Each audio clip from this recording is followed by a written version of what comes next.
Hello प्यारे बच्चों, आज का हमारा टॉपिक है वर्कशीट 15 क्लास 9 सब्जेक्ट साइंस।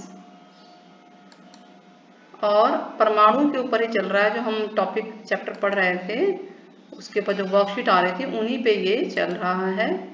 बहुत ही अच्छा है। देखिए धीरे धीरे हम लोग जो है काफ़ी कुछ चीज़ें जान चुके हैं परमाणुओं के बारे में, अणुओं के बारे में। आज हम परमाणु द्रव्यमान के बारे में जानेंगे कि परमाणु द्रव्यमान होता क्या है। ठीक है, वर्कशीट 15 में क्लास 9। तो जिज्ञासा थी ज्ञान से उससे कि ज्ञान हम जानते हैं कि परमाणु इतने नन्हे कण होते हैं, बहुत छोटे कण होते हैं, तो क्या इसका द्रव्यमान भी होता है या नहीं, और अगर होता है तो इसे किस तरह से व्यक्त कर सकते हैं। तो ज्ञान कहता है हाँ जिज्ञासा दीदी, जो वैज्ञानिक डाल्टन थे, जॉन डाल्टन, जो हमें पिछली बार भी आया था, उन्होंने कहा था कि हर परमाणु का, कितना भी छोटा हुआ, हर परमाणु का अपना एक द्रव्यमान होता है। द्रव्यमान समझते हैं ना, कोई चीज स्थान घेरती है, जैसे आप स्थान घेर रहे हैं, हम स्थान घेर रहे हैं, कोई भी ज्योमेट्री है, टेबल है, कमरा है, कोई भी चीज स्थान घेरती है तो समझ लीजिए उसमें द्रव्यमान है।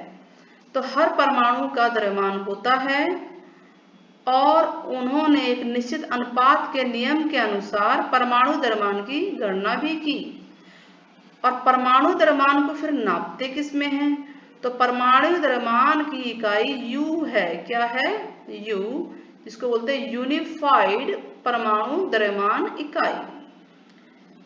तो एक एक U यानी एक यूनिफाइड परमाणु द्रव्यमान इकाई होता कितना है। जो कार्बन परमाणु है, या ये हम कह लें कि कोई तरबूज ले लेते हैं, तरबूज के 12 टुकड़े कर देते हैं।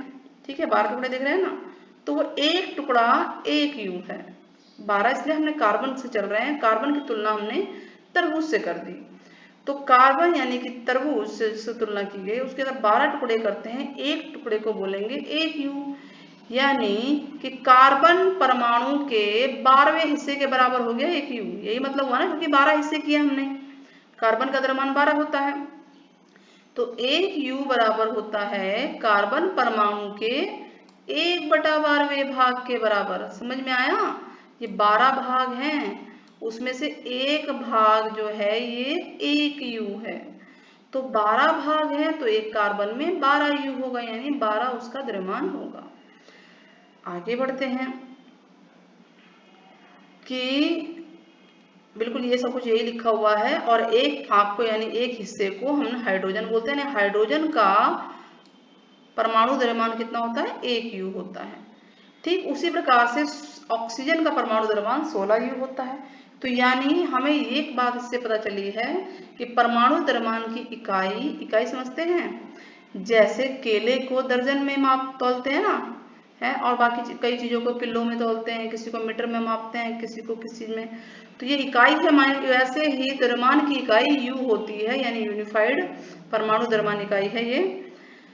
तो ये पता चल गया हमें कि हाइड्रोजन का परमाणु द्रव्यमान एक U है, कार्बन का 12 U है, हाइड्रोजन का 16 U है। ठीक है, इसी प्रकार से आप बाकी सबके द्रव्यमान भी पढ़ेंगे। और कमेंट में मुझे कम से कम कोई भी 2 परमाणु बताइएगा जिनका द्रव्यमान आपने याद किया होगा। आगे बढ़े।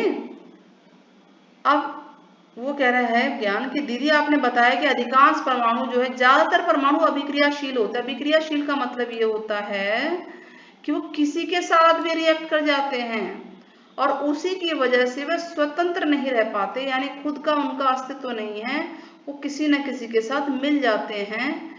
तो जब उनका अस्तित्व नहीं है, स्वतंत्र नहीं रह सकते, तो प्रश्न ये उठता है कि परमाणु किस तरह अस्तित्व में रहते हैं। प्रश्न उठेगा ना भाई कि भाई द्रव्यमान भी है लेकिन दुनिया में दिखते नहीं है, तो फिर है कैसे?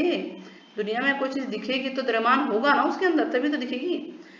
तो दीदी बताती है कि परमाणु आपस में अभिक्रिया करके अणु बना देते हैं। यानी जैसे अब ये उदाहरण देखिए, ऑक्सीजन का एक परमाणु आपस में मिलके ऑक्सीजन गैस बना रहा है O2, और ये अणु है। या फिर वो आयन बना देते हैं। ठीक है, एक साथ आपस में संगठित हो जाते हैं, संगठित होकर इतने सारे होते हैं कि जिसे हम देख सकते हैं, छू सकते हैं, महसूस कर सकते हैं। यानी जिन चीजों को हम देख रहे हैं, छू रहे हैं, महसूस कर रहे हैं, उनमें काफी संख्या में परमाणु होते होंगे, है ना, और वो सारे एक साथ मिलके अणु बना देते हैं, यौगिक बन जाते हैं या आयन बन जाते हैं, जिनको हम देख पाते हैं। अब ये देखिए यहाँ पे यौगिक का भी उदाहरण दिया हुआ है कि हाइड्रोजन परमाणु है और ऑक्सीजन अणु है, तो परमाणु और अणु मिलके ये यौगिक बना रहा है। ठीक है, यौगिक का हमें आया था ना डेफिनेशन पिछली बार भी।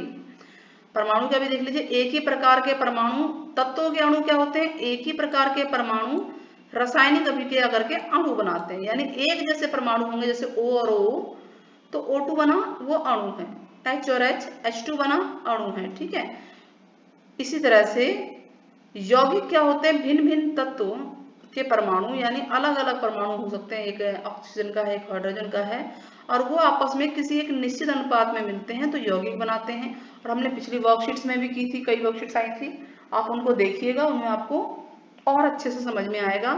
वर्कशीट का मतलब ये नहीं होता कि उसी दिन के लिए किया गया है, ये वर्कशीट में आपका पूरे चैप्टर का निचोड़ आ रहा है, तो आप इसे जरूर देखिए। और साथ ही में इस चैप्टर की पूरी वीडियो भी हम लेके आएंगे, उसकी साइंस की प्लेलिस्ट क्लास 9th में आप उसको देख सकते हैं, जल्द ही वो वीडियोस आने वाली हैं आजकल में। तो स्टार्ट करते हैं आगे कि भिन्न भिन्न तत्वों के परमाणु एक निश्चित अनुपात में जुड़कर यौगिक के अणु बनाते हैं। जैसे एक परमाणु है H और ये अणु है O2 और H2O बन गया, तो ये यौगिक है। अच्छा, हम वापस चलते हैं उसी पॉइंट पे कि क्योंकि परमाणु आपस में अभिक्रिया करके अणु बनाते हैं या आयन बनाते हैं, यही है ना। तो अणु तो हमने पढ़ लिया, अब आयन के बारे में आ जाइए कि आयन कैसे बनता है। कि जब परमाणु आवेशित हो जाते हैं, या तो धन आवेशित हो जाते हैं यानी प्लस, धन आवेशित मतलब किसी को दिया है, या फिर ऋण आवेशित हो जाते हैं यानी लिया है किसी से।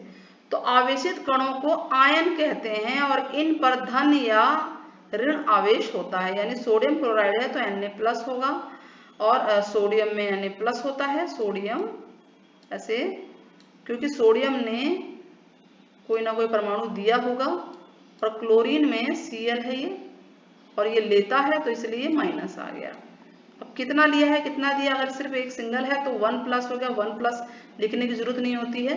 1 से ज्यादा है तो लिखेंगे 2+, 3+, या 2-, 3-, 4-। तो आवेशित समझ में आ गया।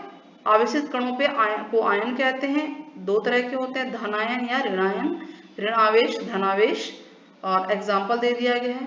चलिए अब आगे क्वेश्चन पे चलते हैं। पहला क्वेश्चन है, क्या सभी पदार्थों का परमाणु द्रव्यमान एक जैसा होता है, बताइए।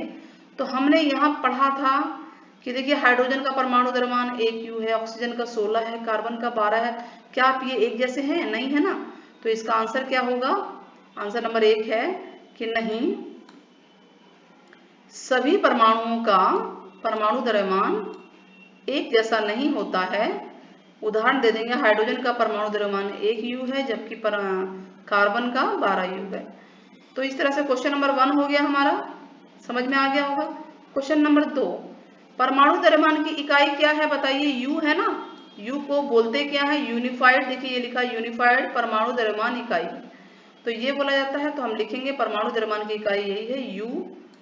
ठीक है, एक उदाहरण भी पूछा गया है तो उदाहरण हम बता देंगे कि भाई कार्बन ले लिया, कार्बन की इकाई जो है, परमाणु द्रव्यमान की इकाई 12 U है, तो ये हमने इस पे लिख दिया। कोई भी एक उदाहरण ले सकते हैं।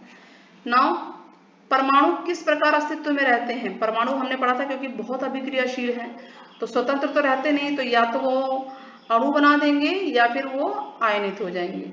तो परमाणु आपस में अभिक्रिया करके अणु या आयन बनाते हैं, जो अत्यधिक संख्या में संगठित होते हैं। संगठित मतलब जुड़ जाते हैं, और जुड़ के वो पदार्थ बन जाता है जिसे हम देख सकते हैं, छू सकते हैं, महसूस कर सकते हैं।